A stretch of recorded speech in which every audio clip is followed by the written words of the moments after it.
Bonjour mes petits explorateurs dans votre chaîne ABC en français. Aujourd'hui, je vais vous raconter une histoire. Léo le lutin et le dragon endormi. Avant de commencer notre passionnante histoire, n'oubliez pas de dire à votre papa ou maman de cliquer sur j'aime partager et s'abonner pour recevoir la notification de mes nouvelles vidéos dans le maths, la lecture, l'écriture et les sciences SVT. Allez, on commence notre histoire.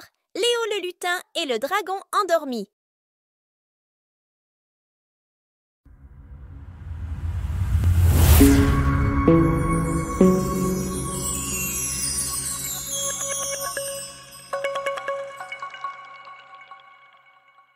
Dans la forêt de Willowwood, Léo le lutin se promenait, cherchant de nouvelles aventures.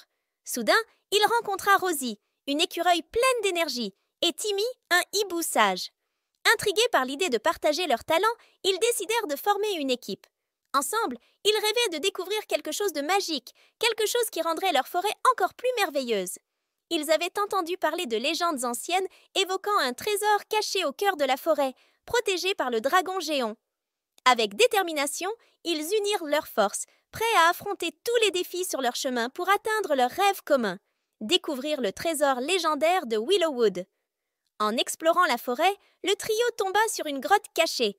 À l'intérieur, ils trouvèrent un coffre scintillant, gardé par un dragon endormi. Leurs yeux brillaient d'excitation. Ils savaient qu'ils devaient être prudents. Léo suggéra d'utiliser leur talent pour calmer le dragon. Rosie rassembla les baies les plus succulentes, tandis que Timmy utilisait sa voix apaisante pour ne pas réveiller le dragon. Léo prépara un festin. Le dragon, attiré par l'arôme alléchant du festin, ouvrit lentement ses yeux dorés. Sa tête se leva avec grâce et il fixa Léo d'un regard curieux. L'air était chargé d'une tension palpable, mais le calme régnait toujours. Léo, d'une voix douce, s'adressa au dragon. « Ô noble gardien, nous ne venons pas pour voler ton trésor, mais pour partager ce repas en signe de paix et d'amitié. » Le dragon, comprenant les intentions pacifiques du trio, s'étira et s'approcha du festin. Suze écailles scintillaient sous la lumière des torches, reflétant les couleurs de la grotte.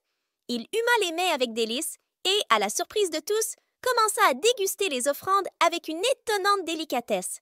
Le trio échangea des sourires soulagés.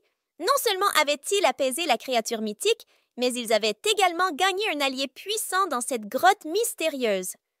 Le dragon, le ventre plein, se recoucha près du coffre, un air satisfait sur son visage reptilien. Léo et ses amis savaient qu'ils avaient vécu une aventure qu'ils n'oublieraient jamais. Les trois amis furent acclamés pour avoir réussi là où tant d'autres avaient échoué.